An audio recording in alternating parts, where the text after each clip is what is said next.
Ryan Reynolds here from Mint Mobile.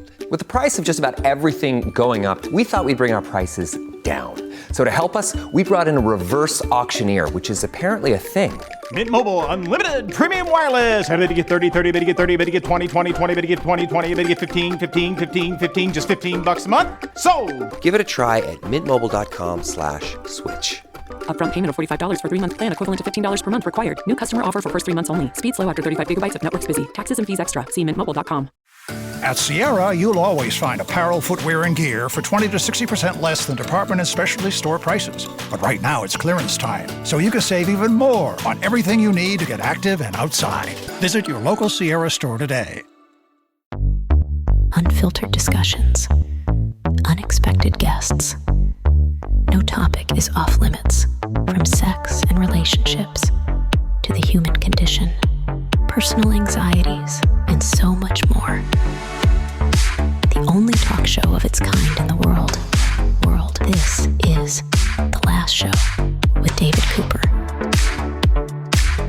Hello and welcome to The Last Show and happy hump day, which is just a way to say Wednesday. Happy Wednesday. Here's what you will learn on tonight's program. Donations, philanthropy. Two of the main reasons why people donate are 1, to do some good in the world, and 2, to look good. But there is a third rogue reason that people donate. Retributive philanthropy, which is to say revenge donation. It is a rising trend where people donate not just to do good, but to make a statement, to punish people, to send a message, to exact revenge. But why do people do this? And is there a zoo out there that allows you to name a cockroach after your ex and feed it to a snake? We will dig into this fascinating and hilarious new consumer behavior in about 10 minutes' time. After that, have you ever tried to focus while somebody nearby has been coughing or sniffling? It is not just annoying, but according to science, it makes you worse at learning, worse at absorbing the information being shot at you. So those 6 sounds you hear while you're trying to learn something, mess with your brain in ways you don't even notice. Halfway through the hour, we'll tell you why you can't seem to tune them out. Achoo! Let's dive in. Want to be part of The Last Show with David Cooper? Call us and join the conversation. 1-888-505-6644.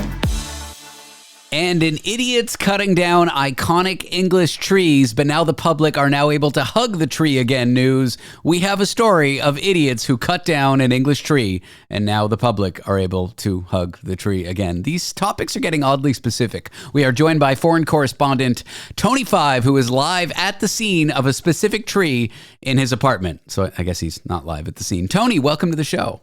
David, that's right. It is a tree, my friend. And it's not just any tree. It's a famous tree. It's called the Sycamore Gap.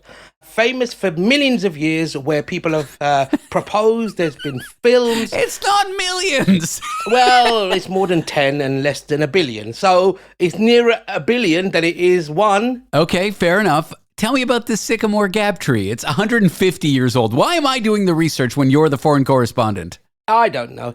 Anyway. Basically, this beautiful tree, it kind of looks like a fairy tale tree. It's at the bottom of a ditch, and if you were to take a picture of it far away, it's like a very long ditch with a tree perfectly placed in the middle. And it's called the Sycamore Gap. A couple of months ago, 2 idiots decided it would be funny to video themselves cutting the tree down.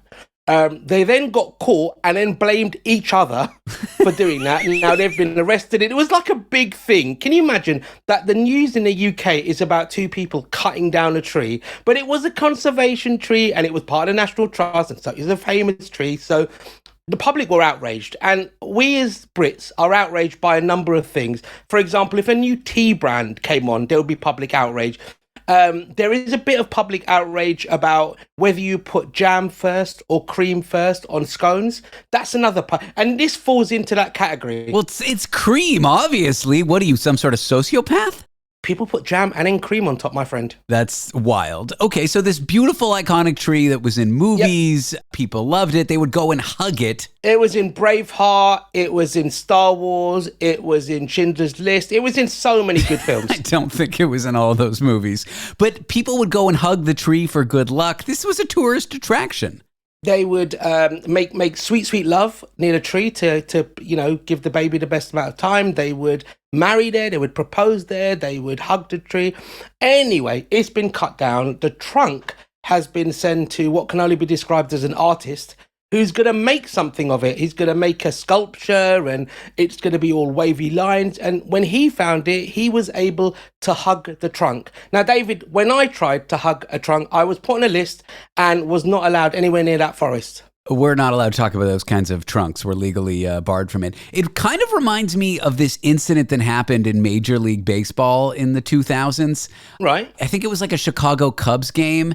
And there was a play, the ball was hit, and it was the person running into the outfield was going to catch it. Okay. And it wasn't going to be a home run. And some fan leaned over, grabbed the ball, and that person everybody hated. Like, this guy got death threats. Like, this did not go well for this fan afterward. And he said he wasn't even thinking. He was just like, oh, a ball, I'll get it. He wasn't trying to affect the outcome of the game. I actually don't think he's like, you can understand that happening. You get excited. I can't understand these two idiots cutting down this tree that everyone loves. I was trying to work out where you were going with that, how a guy catching a ball was akin to two, like absolute lunatics. Just that you could do one thing and be hated by everybody because you've destroyed like something great. In this case, right. The Chicago Cubs winning. In the case of the tree, it's this iconic thing that everyone loved. Absolutely. And it was like really profound hatred. It was on front page news. There was like all the other wars and horrible stuff going on in the world. And front page news on most of the tabloid newspapers was this tree that had been cut. Like, there was more sympathy for this tree than there was for like people and all these sort of things in the world. I do love the world we live in, my friend. And as foreign correspondents to you over there in the US of A, Canada, Algeria, and Gibraltar, I do like, telling you these things. We play really well in Gibraltar. The people love you there. Yeah. Well, I guess there's some silver lining here. A part of the tree was preserved. It's now on display, and people can once again hug the tree on display. I mean, it's just a bit of trunk, but at least it's something. It's something, it connects them to it, and people are happy about this. Again, this is on BBC News, David, the British Broadcasting Corporation News. This is like highlight news that's happening in the world. So, yeah, the tree's going to be back. Once it's up and running, I will do a live OB, which is outside Bark, and we'll go right to the story. I'll hug the tree, and I'll tell you how I feel.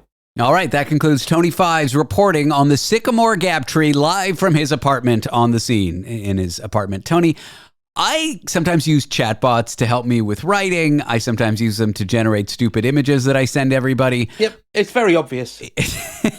We know what your limitations of your talent are, so yes, okay. I don't mean writing for this show. I mean like writing an email. Okay, everything that me and Tony Five say is scripted by AI, probably. I feel like if AI scripted us, Tony, it would do a better job, but that's besides the point. Absolutely. I always love when it goes off the rails. Yes. And Twitter or X's AI chatbot, Grok, seems to go off the rails a little more than all the others, doesn't it? It's gone off the rails, and Elon has said the equivalent of the dog's eaten my homework. Like, I don't know, something's just not right. I mean, doesn't he control it? Like if it supports like far right extremism or far left extremism or supports anything that's just really odd, he goes, somebody's affected it. Somebody's done something to it. But surely he's like super duper bright. He controlled all these things. Isn't it his fault? And can't they put guardrails on it? Like if you ask ChatGPT to praise a certain World War II genocidal dictator, ChatGPT would be like, oh, no, sorry, I'm not going to do that today. But Grok just goes right for it. And then Elon says, well, like, what's his explanation for this kind of stuff? Nothing. It was the dog ate my homework. It was literally, I don't know, somebody's affected it or somebody's played around with it, essentially. Have you tried to get Grok to say anything that it shouldn't? Yeah, I've said, how do I get my mum deported? And it's given me email links, it's given me a telephone number, it's given me a PDF example of how to do it. So I don't get it. It can like one dictator, but not like my mother. Why are you doing this to your poor mother, Tony? I don't know. She comes over to this country, takes our jobs, doesn't pay taxes. Well, she did pay taxes. For the 60 years she works as a nurse in the NHS, saving people's lives. But still, that doesn't entitle her just to come to this country, David. How dare she work for the NHS and save people's lives for 60 years? Correct, David, correct. And the quicker we get her back home, the better. On the one hand, it's always hilarious when AI goes off the rails. On the other hand, I'm like, this is not a great tool for hateful people.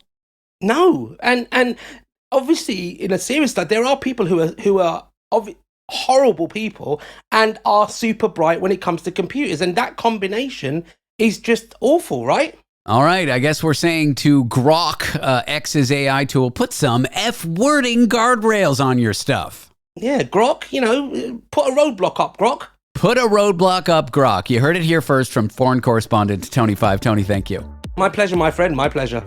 Up next, how revenge donation, that is donating to a charity someone might hate, seems to be the hottest new thing. Want to be part of the last show with David Cooper? Call us and join the conversation. 1-888-505-6644. On WhatsApp, no one can see or hear your personal messages. Whether it's a voice call, message, or sending a password. To WhatsApp, it's all just this. So whether you're sharing the streaming password in the family chat or trading those late-night voice messages that could basically become a podcast, your personal messages stay between you, your friends, and your family. No one else. Not even us. WhatsApp. Message privately with everyone. Where intellectual honesty gets witness protection from social prosecution. The Last Show with David Cooper. The fascinating world of retributive philanthropy, or as I like to call it, revenge donations. It's a rising trend where people donate to causes not just to do good, but to make a statement, to punish perceived wrongdoers, and to send a message, exact revenge, all the while getting a charitable tax receipt. I'm here with someone who's researched into this. His name is Ethan Milne. He's a consumer behavior researcher at Ivey Business School at Western University in Ontario, Canada. Ethan, welcome to the show. Hey, David. Thanks so much for having me. This is such a fun topic. Earlier today, I mentioned to my girlfriend that I was interviewing you about this, and she's like, I love that. I've done that. Let's start with the basics. I know I just gave a really, fanciful overview, but what exactly is retributive philanthropy, and how is it different from like regular charitable giving? So if we think about regular charitable giving, what are consumers doing? They're giving money to a charity. That charity is using money to enact some valuable social program. They're doing something good with that money. What retributive philanthropy is that lots of charities want to have add-ons to a donation. And sometimes those add-ons can be really fun and they might personally benefit you in some way. Like a charity might say, if you donate to us, you get a sticker, or you get some interesting posts that you can send on social media to say, here's the good that I've done. Retributive philanthropy has a different benefit that charities can add. It adds a benefit of punishing somebody who's done something wrong, maybe to you or maybe to other people. So if you give to a charity, they promise that in exchange for that donation, they're going to have the side benefit of, we're going to punish a wrongdoer. And this is popular amongst people? I wouldn't say it's super popular right now. We're starting to see more and more charities take it up, but I've only really seen the rise of it maybe in the last 7 or 8 years. So, and I'm seeing some categories here. Some could be political in nature. Maybe you donate to a charity that this one political party is trying to destroy, or it could be personal in nature, like revenge against my ex. What are some examples that you've seen? So I've seen cases where people might give to a charity in the name of a politician who hates that charity. And so they'll do that so that that charity sends that politician thank you letters for the support of a charity that they personally oppose. So that's a very political example. But on a more personal level, we've seen organizations like, for example, the Toronto Zoo, and there's a lot of other zoos that have done this recently, that allow you to donate to the zoo, and in exchange, they'll name an animal, something like a cockroach, after your ex. And then they'll feed it to snakes or some other thing. Maybe it's elephant poop. And then they'll send your ex an email saying that they did that. So there's lots of charities that are doing this, both on the political side and on the personal side. I really hope my ex-wife isn't listening, because I have a feeling I have a cockroach that's about to be named after me. Have you talked to people who've actually done this? Yeah, I've spoken to a lot of people. Throughout the paper that we wrote about this phenomenon, we did a lot of qualitative interviews of donors who have given to these charities and who've also been targeted by these sorts of donations as well. And what are people saying? Why do you, on the one side, why are people drawn to punishing these people or these organizations or these politicians? And then on the other side, how does it feel when they're the punished ones? Let's start with the first half of the question. Why are people drawn to this? So when it comes to why are people drawn to this, I'm an academic. And so if you're an academic and you're researching charitable donations, you're always interested in what are the motivations behind people's behavior. And when we think about a lot of charitable giving research, if I had to ask you, what do you think the dominant motivation for giving to charity in general is? If you just had to pick one. I would like to say it's because people want to do good and help. Yeah, that's usually it. And maybe like the rank 2 one is you want to look good. You want to look good as a person. Sure. But what we do in this paper and sort of in this research is we identify retribution as this third and interesting motive. And retribution is wanting to punish somebody for doing something bad. And this is fundamentally a moral thing. You see somebody do something bad, they mean to do that bad thing, and you really want to go after them for some reason. And I really want to focus on you see somebody do something bad and knowing that they wanted to do that bad thing. We want to punish people when they do things wrong intentionally. If somebody does a bad thing by accident, we usually don't get super angry about it. But if somebody is meaningfully going out and doing something you think is a wrong thing, that's when you want to engage in retribution. That's when you want to punish them. And people you've interviewed have given just that reason? Absolutely. They'll tell me all these really interesting stories about, my ex did something, my mom or my dad did something. I saw some politician I really hate do something, and I just felt the need to stick it to them in some way. Imagine mom and dad are these hardcore liberals, or imagine mom and dad are these hardcore conservatives, and you've got the opposite view. Has that happened? Yeah. Like, I want to punish my family because they vote or believe differently than me? Absolutely, right? You can imagine, someone whose parents are very, very political on one end, you might give to a charity in their name so that they get a thank you card in the mail. It's so funny. All right, well, let's talk about the parents. Let's talk about the ex-boyfriend. I don't know if you got a chance to interview politicians with whom revenge donations happened, but what are these people saying who are the victims, I guess, sort of? Like, are you even a victim? Yeah, we didn't get to interview any politicians, but we were able to interview a few famous people. We're not allowed to say who we interviewed just because there's confidentiality when you do this sort of research. But we were able to interview like YouTubers with hundreds of thousands of subscribers and famous streamers who've done lots of, interesting content themselves who have been targeted by this sort of donation. And really, I mean, because we were looking at this from an academic perspective, we wanted to make sure that the perceptions that the people being targeted by these donations had lined up with the perceptions of those who had actually given to these sorts of charities. And so if you ask people, you've been targeted by this sort of donation, what do you think the motivations of those people were?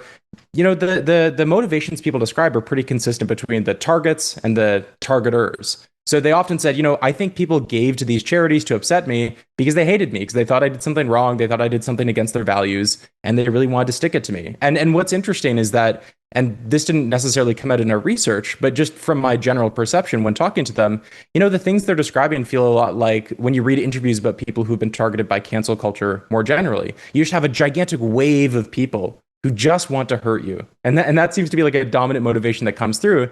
And there might be some side benefit in that they're giving to a good cause, but often that good cause is something that's misaligned with the values of the person being targeted. So it probably doesn't feel really great for them. Did you get a chance to talk to an ex-boyfriend, ex-girlfriend who had a cockroach named after them, and then that cockroach was fed to a snake or whatever?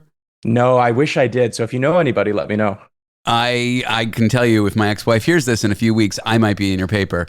Sounds good. Look, you research at a business school. Is this like a new market opportunity for charities, creating classes of donors who would never give money, coaxing people into donating that may not have donated before? Like, could this create a whole new set of money for charities based on this new type of donation?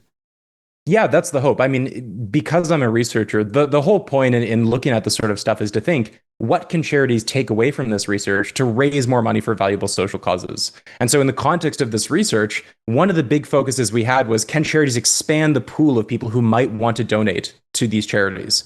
And so what we did is we ran some interesting experiments where we showed that if charities offer a retributive option for donation, in addition to all the stuff they normally do, it can draw in more donors who typically don't like to donate anyway. And what we specifically focused on was, are these donors different in terms of their personality?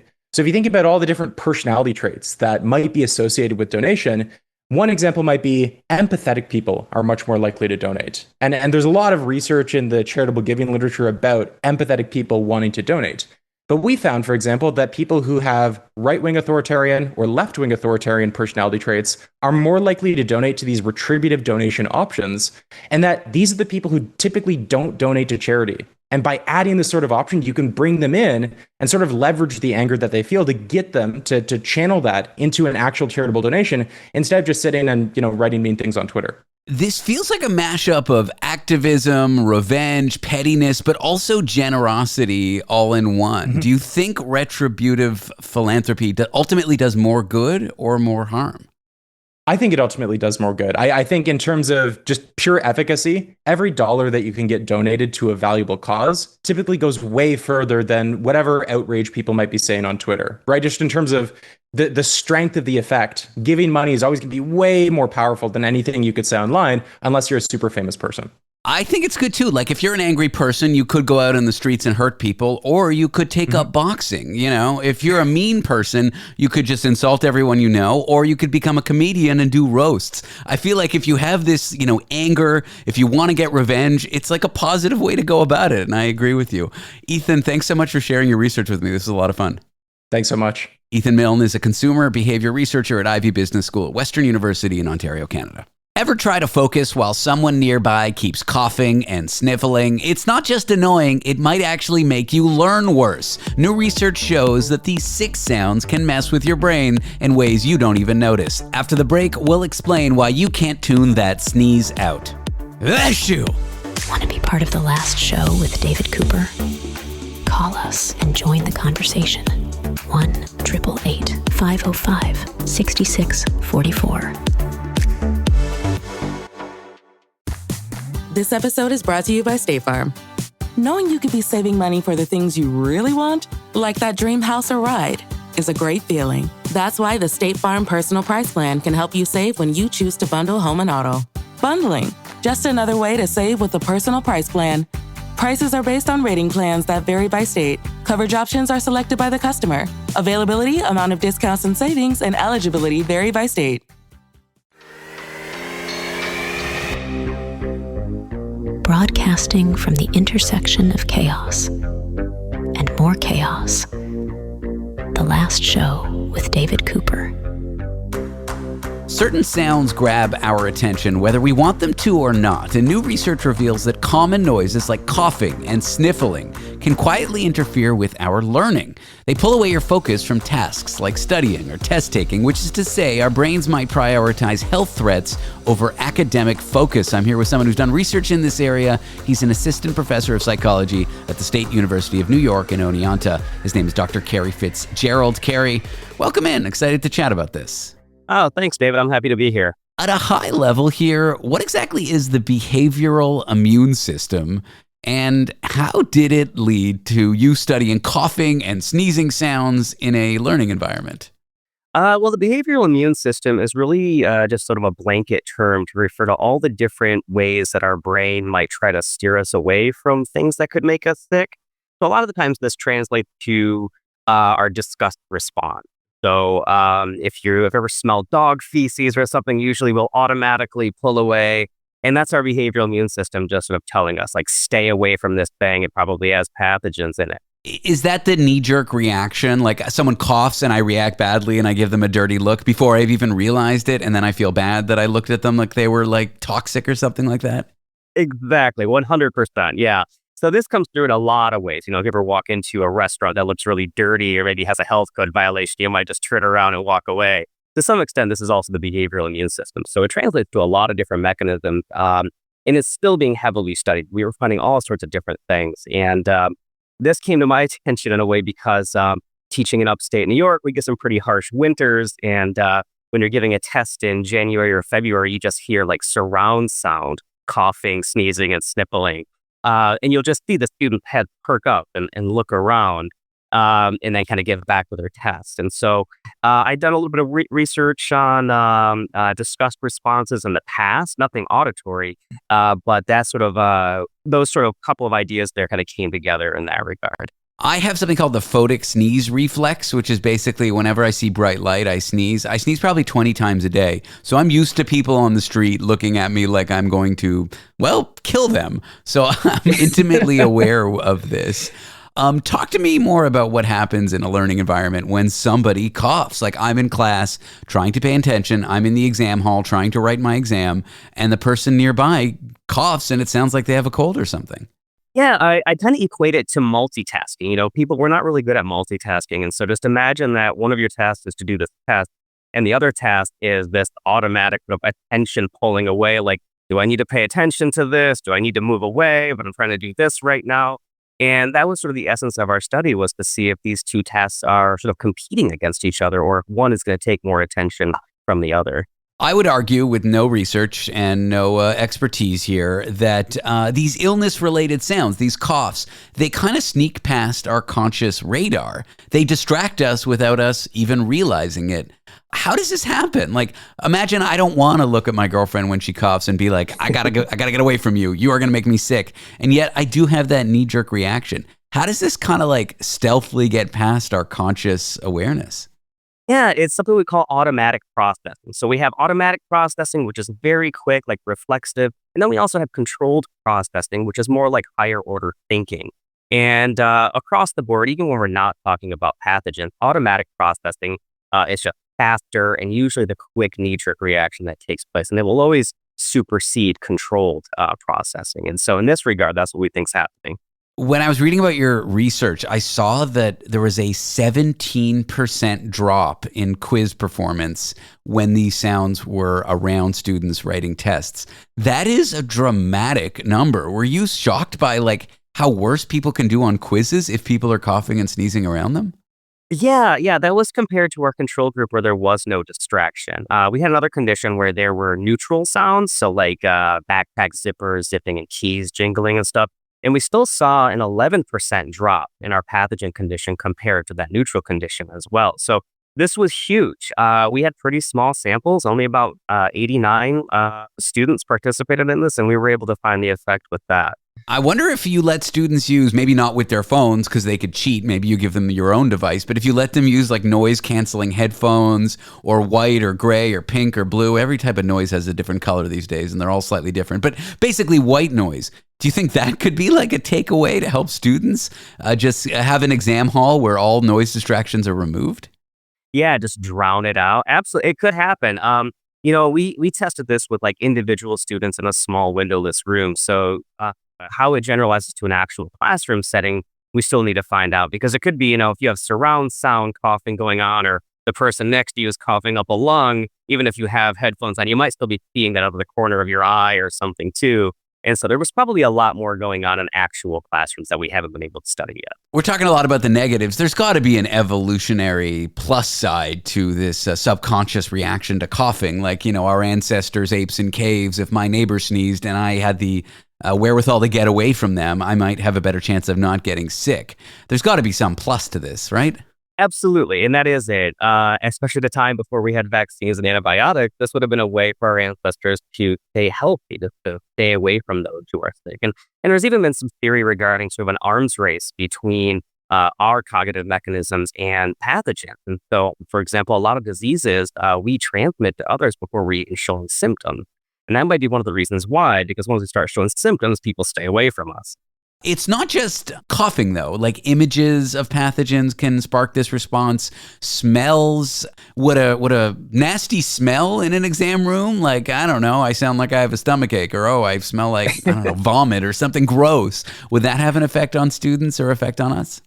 I like to think so. I actually joke. I have my two colleagues, Robert Lockemeyer and Rick Kaufman, who helped me with this experiment. And I've joked about doing a follow where we get some canned fart spray and spray it in the lab and see if that distracts participants. But as far as I know, there's no research on bad smells affecting test performance yet. Here we are talking about canned fart spray, and I'm thinking, I love my job. There you are in the classroom talking with your fellow professors about studying with canned fart spray. There's got to be a moment there where you'll be like, man, I love my job. Oh, it's the best for sure, man. If you had to create like the worst possible learning environment from everything that you've studied, what would that look like? And then maybe construct for me the best possible one.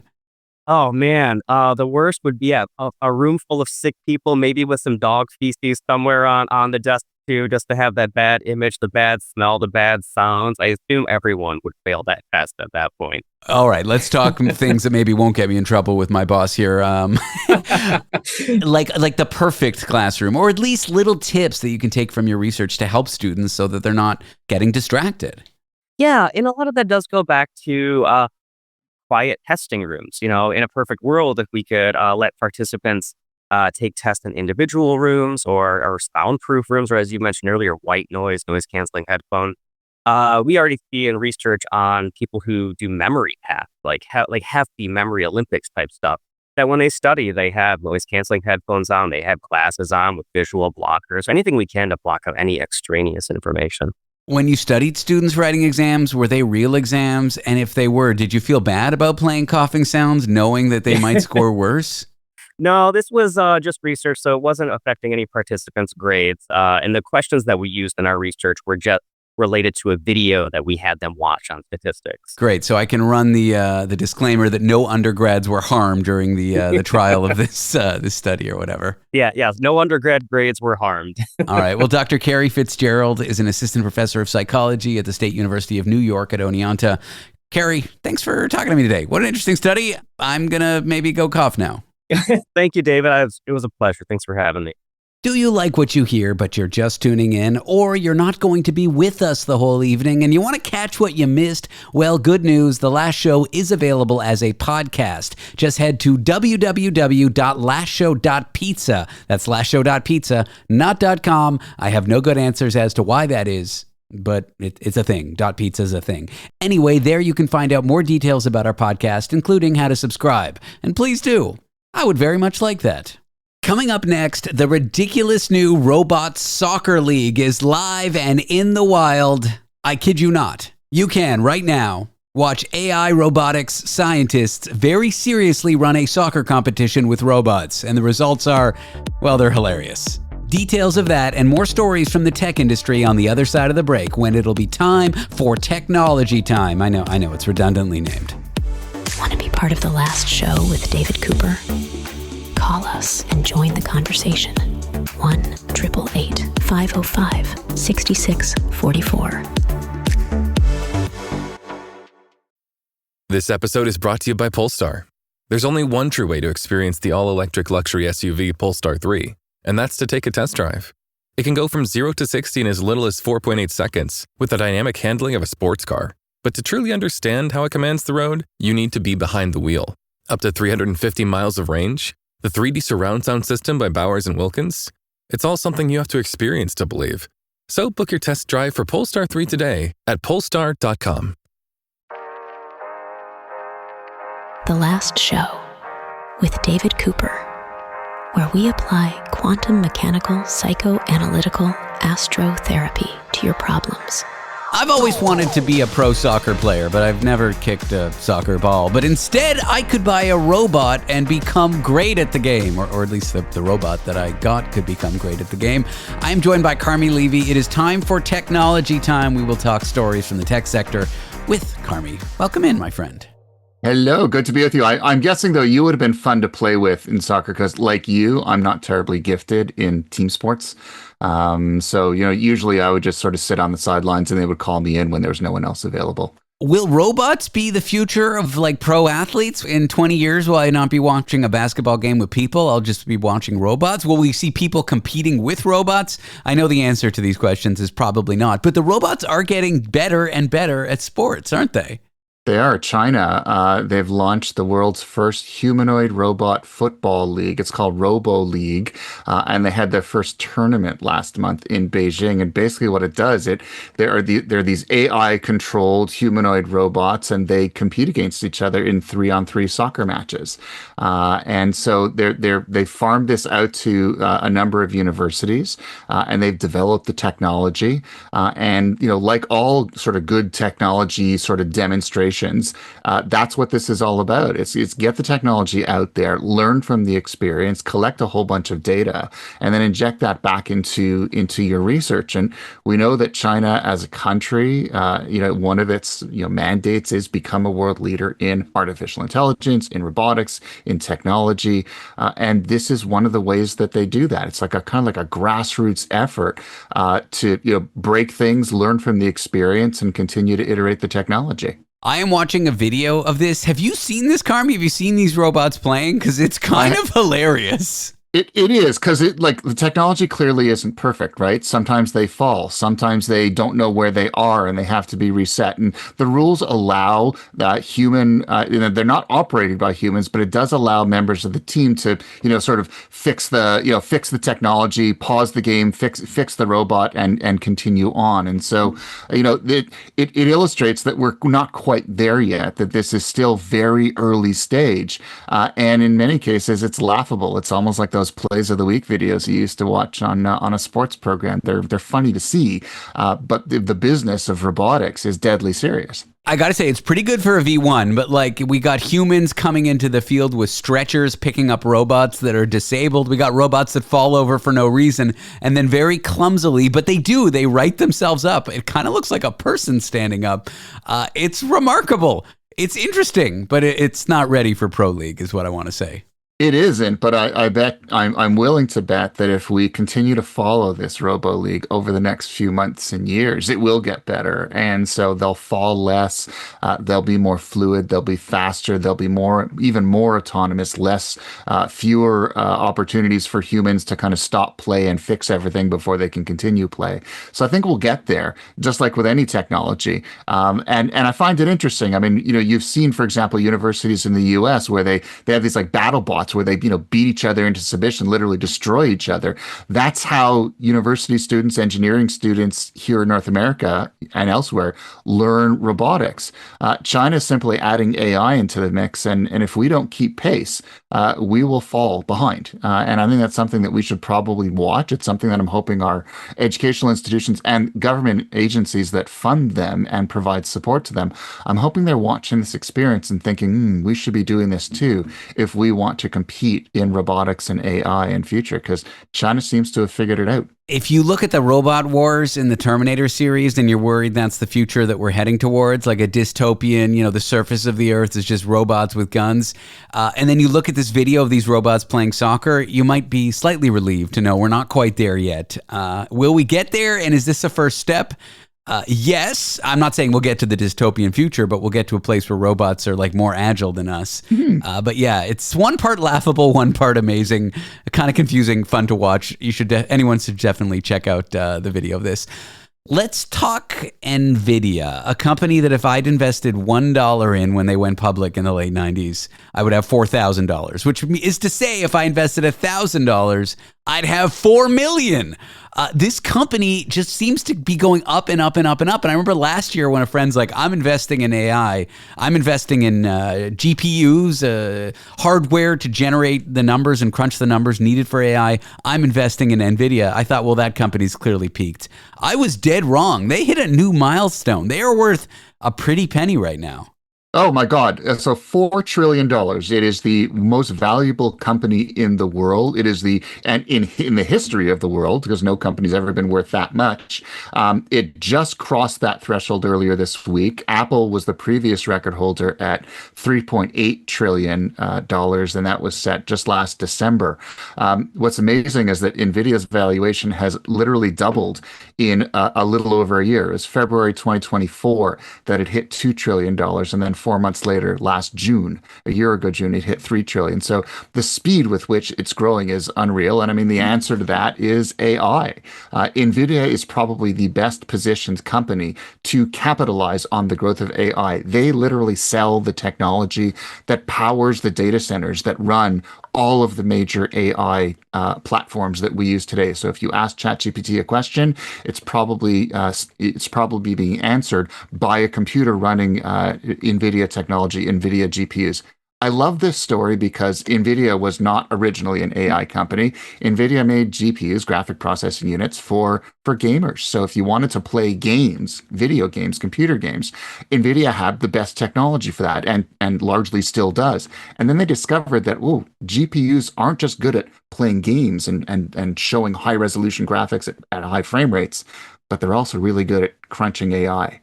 They're incredibly powerful. Well, video games, it's all about drawing 3D images, and that requires a lot of complex number crunching. And it just so happens that same kind of number crunching can be utilized for both AI, for cryptocurrency, for a number of things that aren't graphics aren't necessarily graphics. So yeah, it's no surprise to me, but I think people would be surprised to know that AI runs on technology originally designed for 3D rendering, which video games, architecture software, videos, that sort of thing. It's one of my favorite stories in technology, and it's almost like a Cinderella story. And the guy Jensen Huang, who's the CEO, he's a rock star in the industry as well. And he's often been compared to Steve Jobs in terms of his ability to understand where the market is going, how we're going to get there. If you're anyone who is kind of looking for an inspirational leader, he's put him at the top of your list. There's a reason why NVIDIA is worth what it is, because he saw that opportunity. He was able to pivot the company, and they're facing some serious headwinds now. There are the Trump administration putting restrictions on the kinds of chips, the most advanced chips that NVIDIA makes. Trump is saying can't sell them into China, and that's a massive business for them.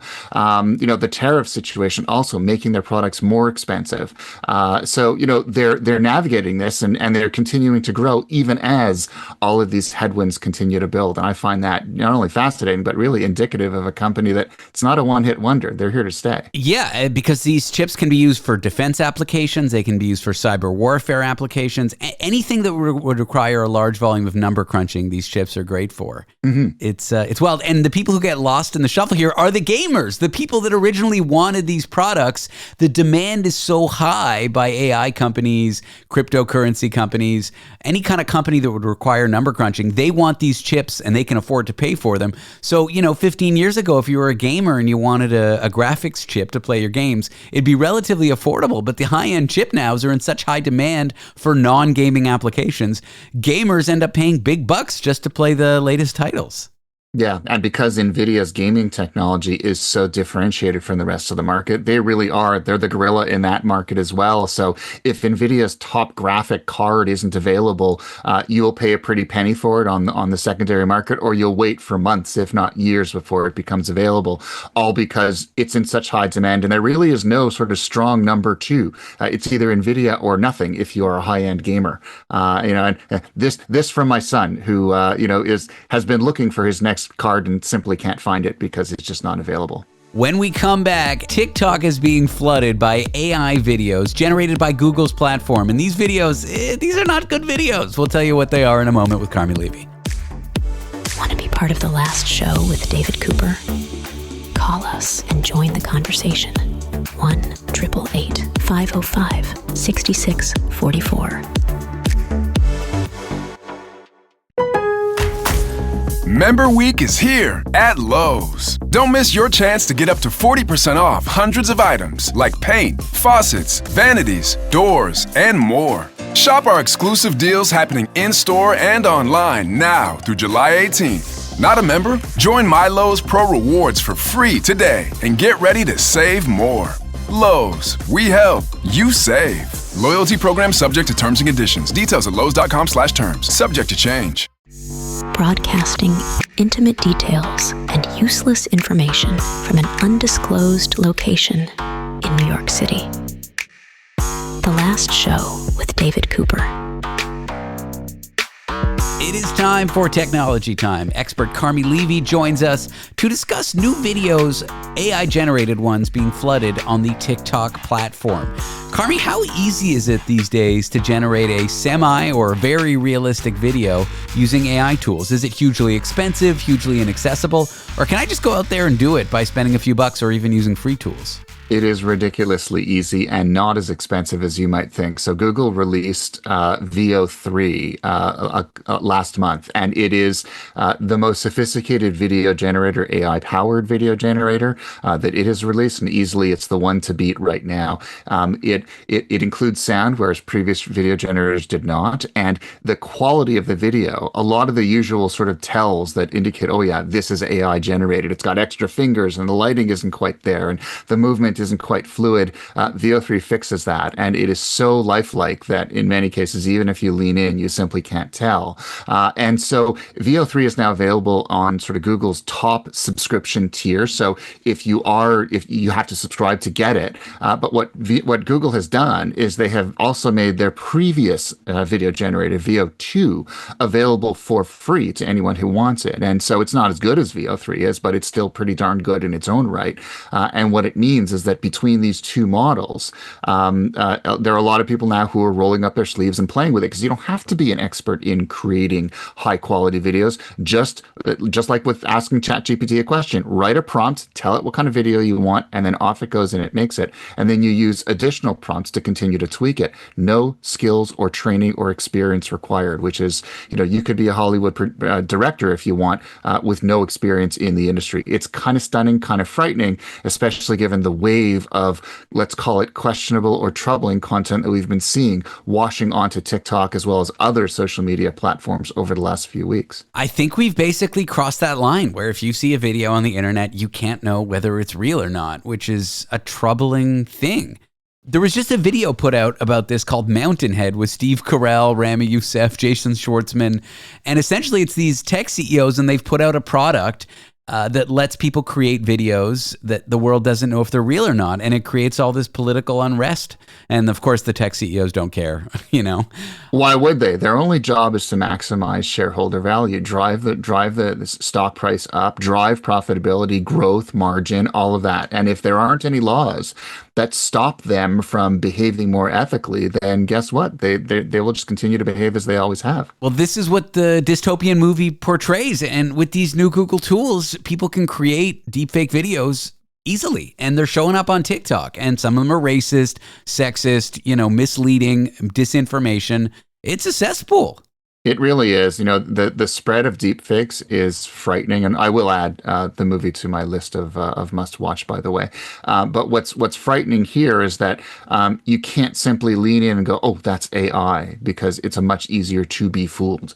And you're right. It's kind of sad to say we should be cynical right off the hop. We shouldn't believe anything we see until it proves otherwise. But that's kind of where we're at now, because the fidelity of these assets of this video is so high. That literally it looks real. And so, unfortunately, in the hands of malevolent actors, cyber criminals, whatever, they will use this technology for their gain, not ours. And we've got to be on the lookout. And we have to be more willing to do our homework and verify that we are comfortable with the origin of that asset, that we know that it comes from someone or somewhere or someplace that we trust before we choose to interact with it or engage with it. We have to be much better consumers than we have been. Let's keep talking about TikTok. It's something that you and I discussed, it seemed like every week for a while, the impending TikTok sale in the U.S. The U.S. government was forcing TikTok to be an American company. They had a January deadline. That got moved. The Trump administration extended it.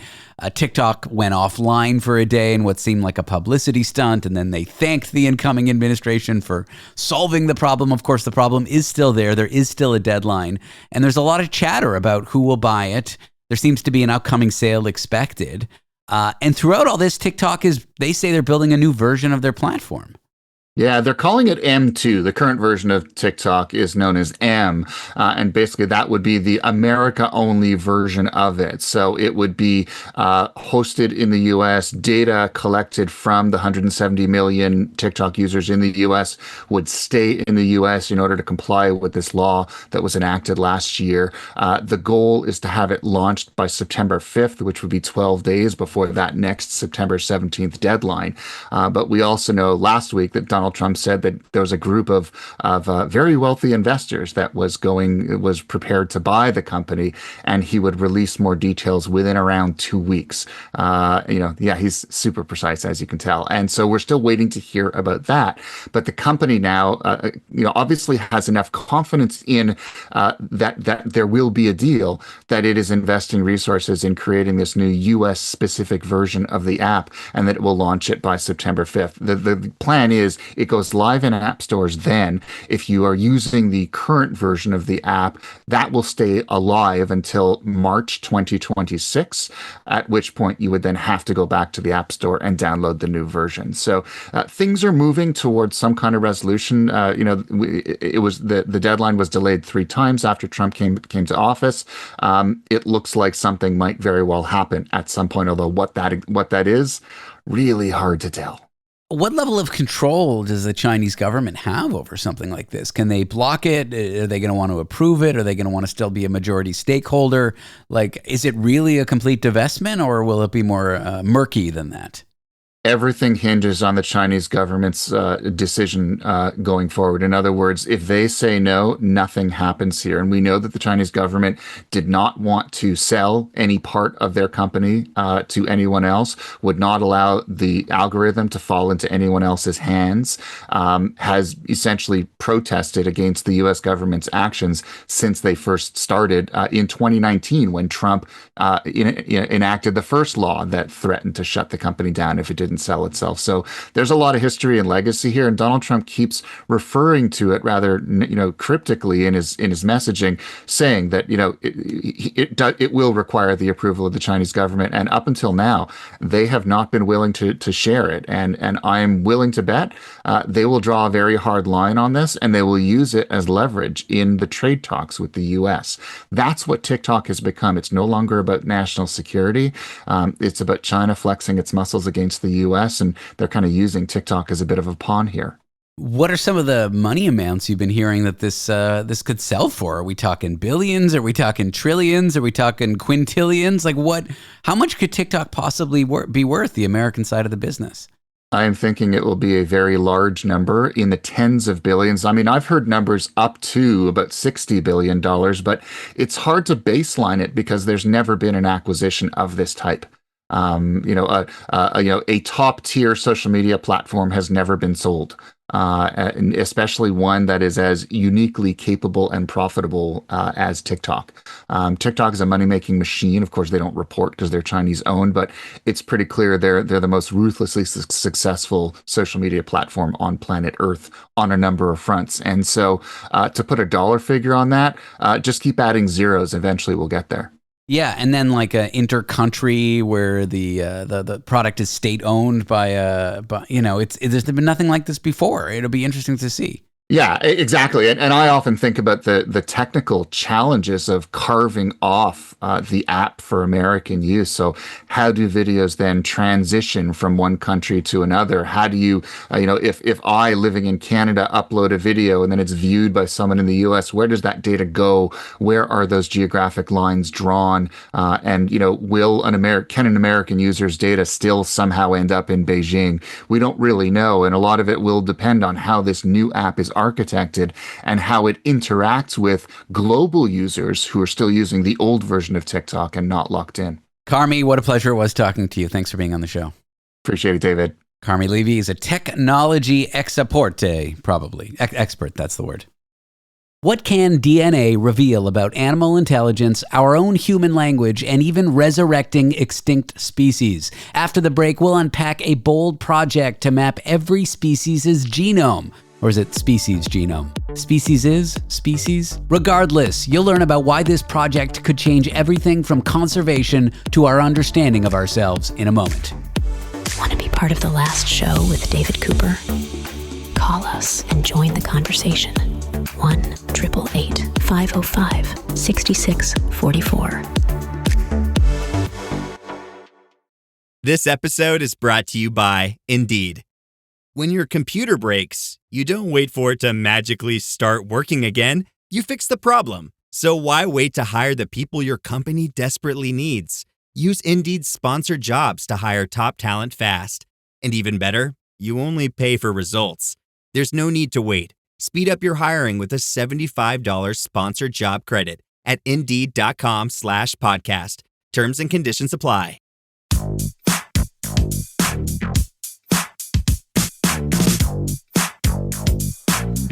Broadcasting from the neutral zone, where every perspective gets diplomatic immunity. This is The Last Show with David Cooper.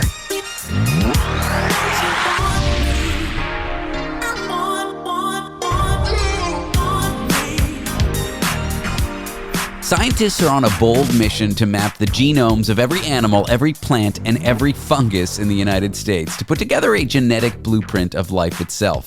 This massive project could unlock deep secrets, not just about every animal, but about us, giving insights into language, intelligence, evolution, and extinction. I'm here with someone who's working on that. He's the head of the Laboratory of Neurogenetics of Language at Rockefeller University. His name is Dr. Erich Jarvis. Erich, welcome in. Well, thank you for inviting me. Why is sequencing the genome of every plant, animal, fungus in the U.S. such a priority right now? Like, what are we trying to learn by having these blueprints for every living thing? Well, when you have a blueprint of the DNA for a few species, we found it's been powerful information to develop drugs that help treat diseases or understand the biology of interesting traits like we do for neurobiology of language. But imagine now, it's not just a few species, but it's an entire ecosystem, like all the species in the United States, for example. That will be a powerful data set that will allow you to discover genetic differences that are associated with many different specialized traits that we can learn from. And your own research connects genetics to language, which I'm so curious about. How do we connect reading an animal's DNA to the origins of how we speak and communicate as humans? Well, our ability to speak, as we're doing now, is encoded in our DNA. The actual words we learn is not, but the ability to imitate sounds and pass on information in those sounds from one generation to another culturally is encoded in the DNA. And there are a few but rare groups of species that have this ability, like songbirds, parrots, hummingbirds amongst birds, and mammals. We have the dolphins and the whales and the pinnipeds. Those are like seals and so on, and bats. And so we have been trying to sequence the genomes, get the genetic code of the various species that imitate sounds and those that don't, and figure out, is there a common theme in their genomes that tell us or give us clues into how the brain circuits are set up for this trait. So that's just one example of what you can do when you have sequenced genomes of many species. What are some other examples? This is fascinating to me. Other examples is that you have certain species that are more resistant to cancer than not. And actually that it's been found that a gene called P53 is linked to increased resistance to cancer in certain species like elephants. In other species, you have the ability to have great visual learning. Pigeons can learn up to like 500 different painting styles, or let's say, sort out Picasso from a Monet. And so they have incredible visual memory. And so these are the things that we could study in having all these species. It's really wild. What are some of the weirdest or unexpected challenges you face when trying to collect all these samples, DNA from such a wide range of species? I feel like tarantulas and maybe cats can't be equally cooperative, can they? Yeah, well, one of the biggest challenges we face is actually getting good quality blood or other kind of samples to sequence the genomes. And some of these species, they are protected because they're on the verge of extinction. And we'd like to sequence their genome as fast as possible before they go extinct, so we actually have a digital code in case one day we want to bring that species back to life. And to get all the permits and so forth to actually collect these samples of endangered species is quite difficult, slowing down the process. Wait. De-extinction? This is sounding a lot like Jurassic Park. Are you saying that if we have a catalog of every animal's DNA at some future point when we have the technology, we could revive it? Yeah, so a big motivation of lots of people in this global initiative has to do with species conservation. We now know that we are in the midst of a mass extinction of species that's caused by humans, human activities, and human population growth. And many of us, myself included, want to save their DNA before they go extinct when it's become very difficult to actually get their DNA sequence. And so we actually created a database for this project we call the Genome Ark. And no pun intended, to be an ark that stores the DNA of lots of species, and particularly those that are critically endangered of becoming extinct. This project is massive. We're talking more than just 50 or 60 species here. 600,000 was the number that I saw. No, yeah, you might have been reading 66,000 original vertebrates when we started the Vertebrate Genomes Project. We now know, when we actually count the number of named species, it's over 70,000 vertebrate species. And it's over 1.8 million named eukaryotic species, all species with a membrane that surrounds their DNA. Wow. What you mentioned in the beginning, like birds, mammals, fungi, and so forth. how do you start organizing something that huge? You must prioritize some things. Do you have a bucket list or things that you'd like to get knocked out first? Yeah, so I got into this starting out with vertebrates, and I became chair of what's called the Vertebrate Genomes Project, and also got funds from Rockefeller University and Howard Hughes Medical Institute to set up a vertebrate genome lab here at Rockefeller University for this project that sequences these genomes. But this is a global initiative. The chair of the broader project we call the Earth Biogenome Project is led by Harris Lewin, and we have a council. We have people who deal with justice equity issues, people who deal with samples, and so forth. It's a global initiative, and when we have our annual meetings, upwards of 3,000 people are involved. The science fiction elements here, we already mentioned the possibility of de-extinction. Could all these genomes help us solve puzzles about like deep animal intelligence, like show that some species might have the potential to be smarter than us? I'm looking at you, dolphins. Yep, exactly. And it turns out actually the vocal learning species that my lab studies turns out to be the smarter ones on average, above the average, I mean. And that includes dolphins. And so, yes, we will be able to do what we call comparative genomic analysis to compare the genomes of dolphins, humans, other species, and get a clue at what makes some more intelligent than others. And then maybe even one day genetically manipulate those genes to, let's say, make one more smarter than others. Sounding like Jurassic Park even more now. Yes. Are there any other mind-blowing things that we might discover once we've sequenced every single species in the U.S. or even on Earth? Well, let me answer that question with one I didn't answer earlier. It says, what projects are we doing now? And we're coming to a closure of some of the first phases of these projects where we're sequencing groups of species that represent different phylogenetic scales. We call them orders and families and genera of species. And we're making sure that we have enough to cover the family tree of vertebrates. So one of the things we're going to do is make sure we got the family tree correct of different species.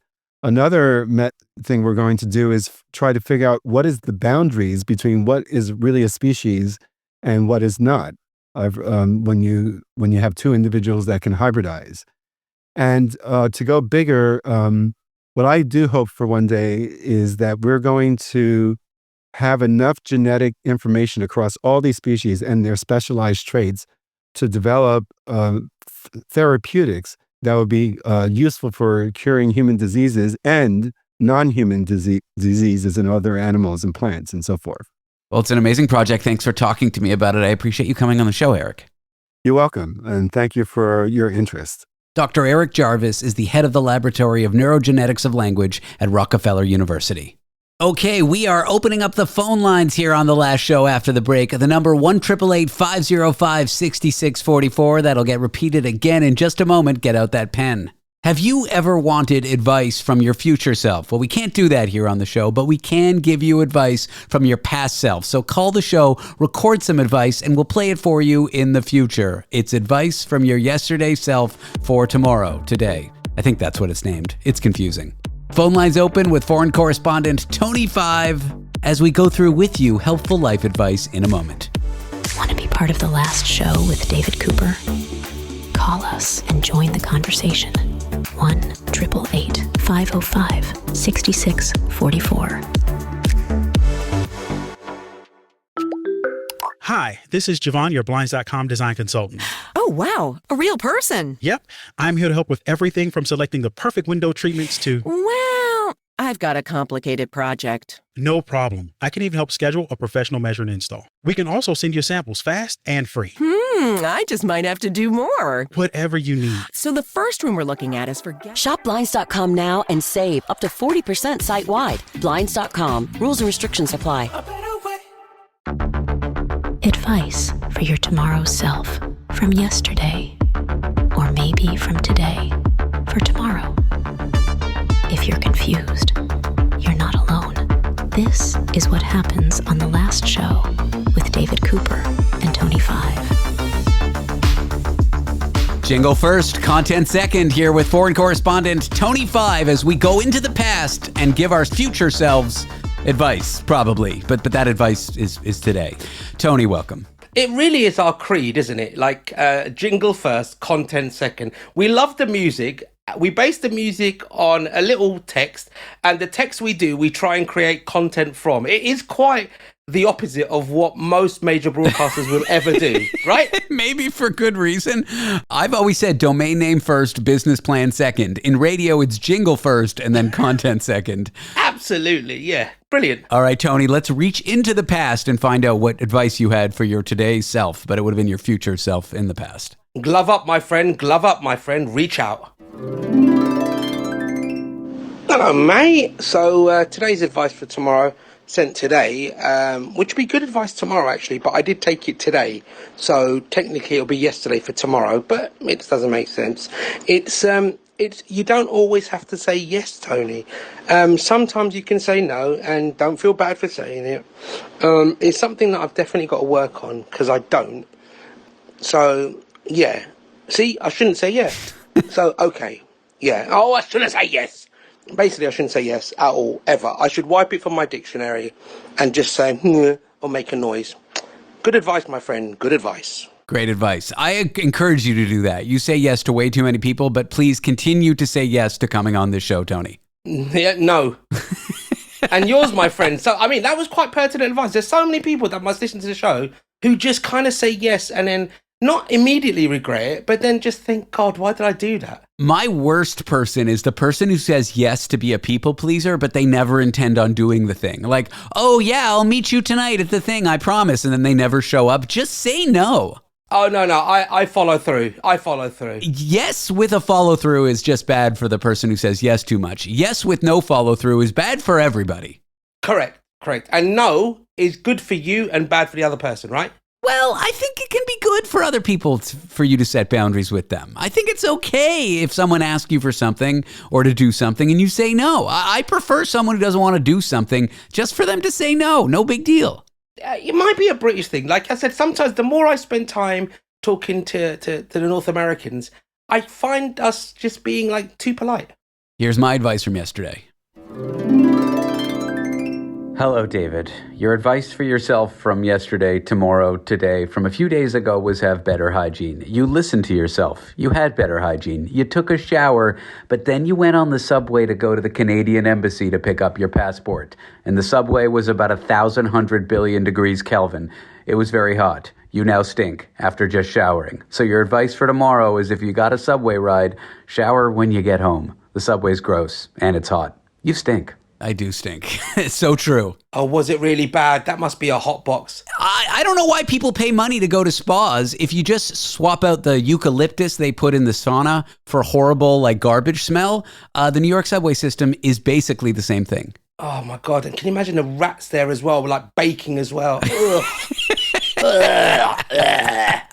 Garbage juice. God. And how was the embassy? Was it good? Sorry, it was the consulate, not the embassy. But, it was fine. They were very secure. They took my phone. They gave me my new passport. The woman who gave me my passport, I lost my passport in Barcelona.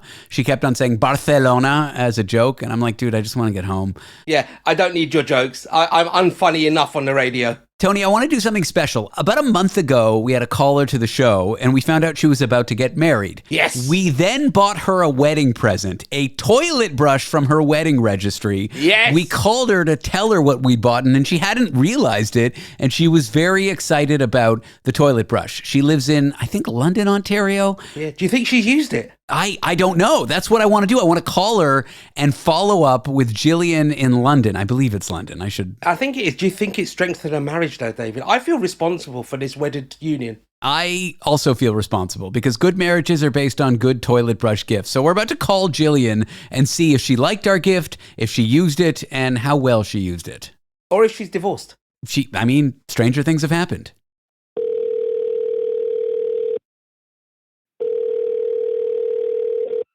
Hi, David. How's it going? Good. We have caller Jillian on the line who recently got married, called the show, and Tony and I bought a wedding gift. Jillian. So how long has it been? It's been like 2 weeks now since Wedded Bliss. You received our present, which, if I can remind the viewers, was a toilet brush from David and I. I say I with an asterisk. David bought it and sent it. I've just put my name. I'm one of those guys that's just put his name on the thank you card. Jillian, we're so sorry to bug you. I feel like the ex-boyfriend that never gives up. Have you used the said toilet brush? I have actually. And? Oh, it's wonderful. A $20 toilet brush, upon further thought, is actually probably the most expensive toilet brush that exists. We wanted to do something nice for you. No, it's fantastic. So you got married. How's married life? It's been a few weeks. Are you regretting your decision? So far, I don't think so. Maybe you should have called him and seen if he is, just to get the other side. But so far, I'm okay. And does marriage change things? I mean, I still have the same name. I just wear some extra hardware on my hand. But if anything, I was changed by the wedding of just having so many lovely people around us. I feel like that was like the genuine life-changing part of just realizing how many people love and support you. And love and support a free buffet. But like relationship-wise, it's the same. I mean, it's lovely. I mean, a tale of love that I feel David and I were somewhat responsible for. In a way. Do you? Yeah. Kind of. I mean, marital bliss is really defined by the gifts you receive at the wedding. And by that definition, you're doing great. Yes, a whole toilet brush better. Yeah, that will stay a new toilet brush forever. You just have to maybe replace the handle and the brush bit, but it'll be the same brush forever. I'm all of a sudden regretting not getting it engraved. I'm thinking that as well. As I look at your face, David, I'm thinking we could have spent the extra $3 and just get it engraved from Tony and David. Is the first anniversary toilet brush? I know there's wood, diamond, paper. Is the first one toilet brush? It might be the second.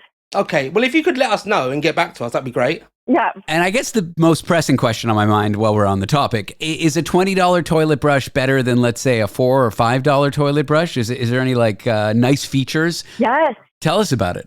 Instead of it being kind of brushes that are kind of gross and, don't last long, it almost like is like flexible. Like it's almost like a flat bit that flexes. It's really weird, but it works really well. All right. And have you and your now husband used the brush equally, or is there one person in the home who's assuming the duties of cleaning the toilet? The duties of duties. Well done. That was worth the segment alone, Jillian. I haven't actually considered. So really, in marriage, you're both now one. So even if he's done it more, I'd like to think that I'm equally responsible for how clean the toilet is. I think in terms of division of labor, cleaning the toilet should be equal. Are we not living in an equal marriage right now? But you see, the wife always wins. So I don't think I really have to.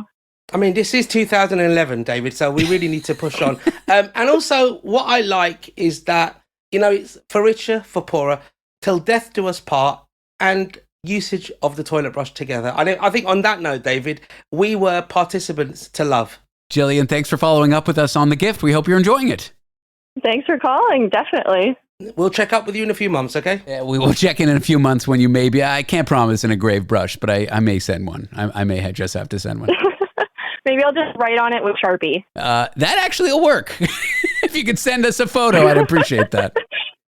Fantastic. Thanks so much for calling. I love it. Tony Five, our foreign correspondent in London, England. Tony, thanks for being here.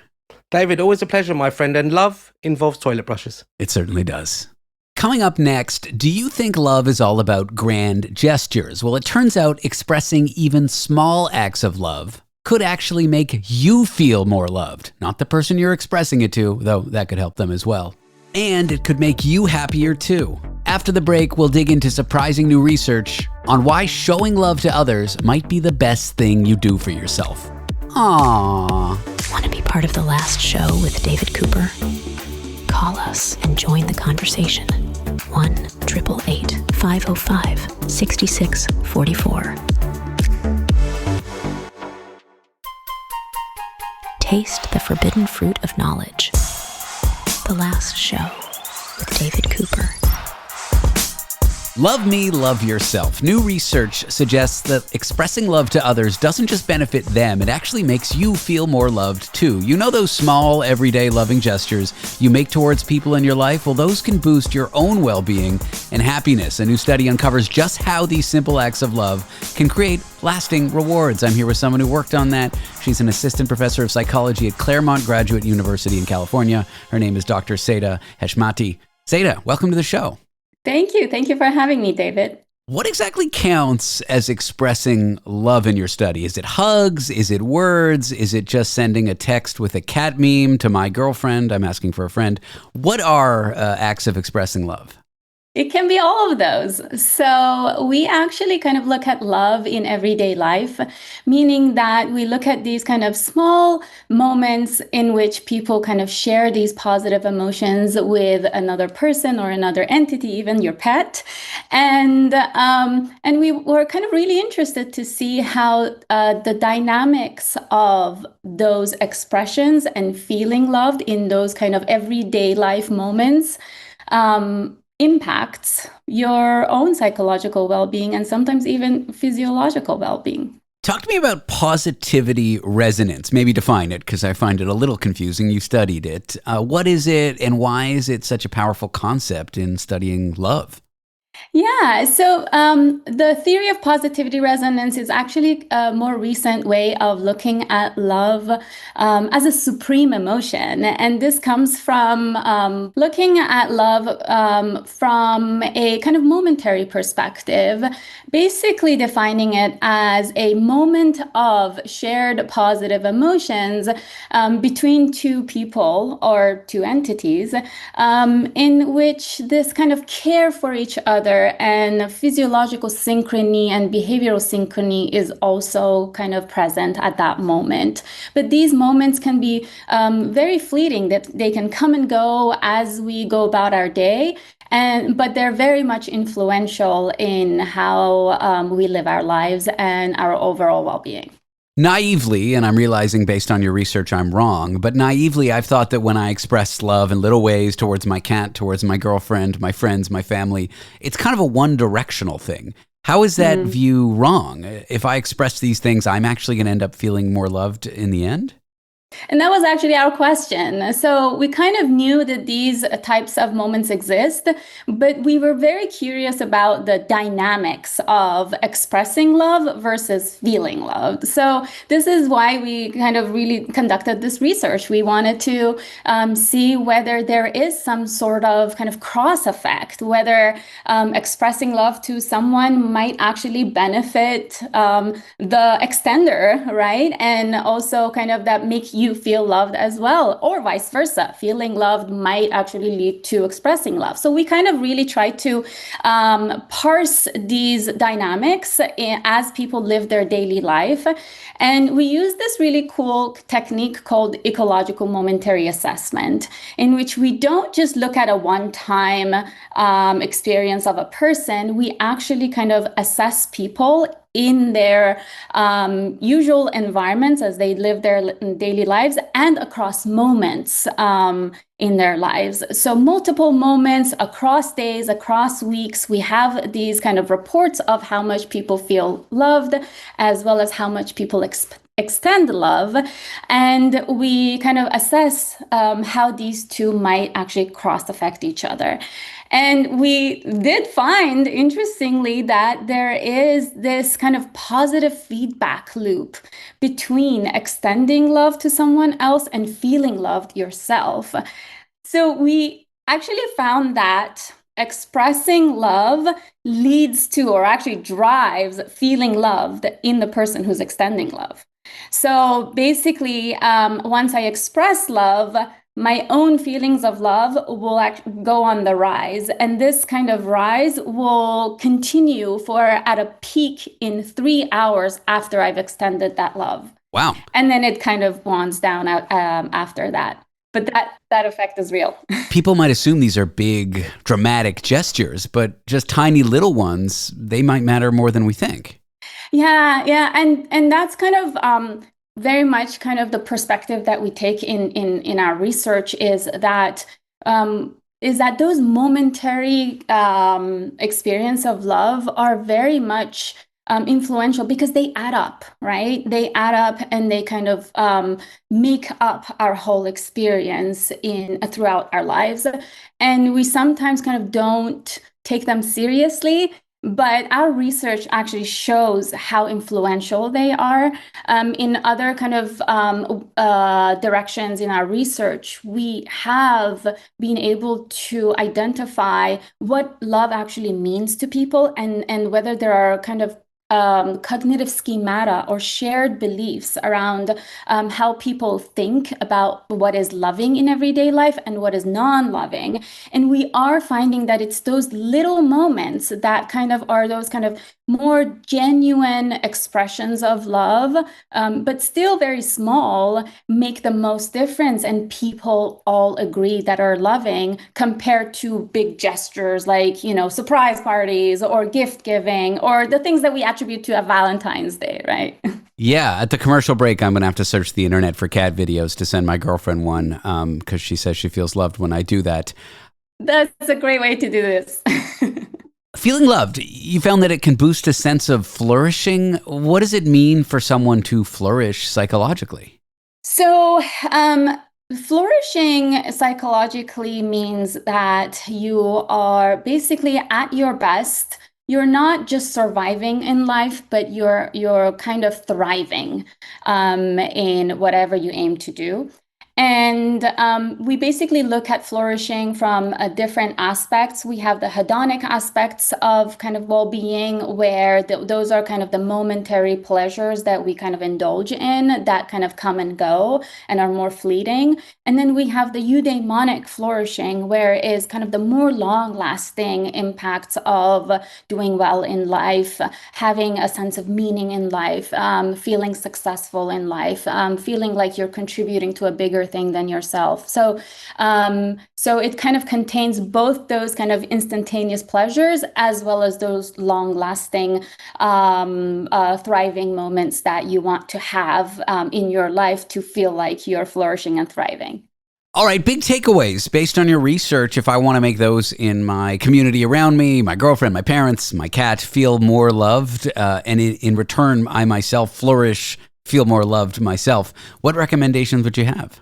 Well, first of all, with this kind of finding that there is actually this positive feedback loop between extending and feeling love. And let me say also that this impact, we didn't find on the opposite side. So meaning that feeling love doesn't necessarily kind of lead to expressing love, because maybe it is because that it has that lingering effect. When we feel loved, we're kind of, we actually found in this study that it lingers longer than expressing love. So when we feel love, we usually might be feeling love for another 8 hours or so, kind of just really savoring that moment and feeling good about it. Which is really interesting because, again, the feedback loop is only one-sided in a way that expressing leads to feeling, and then we kind of indulge in that feeling love, then kind of linger on it, right?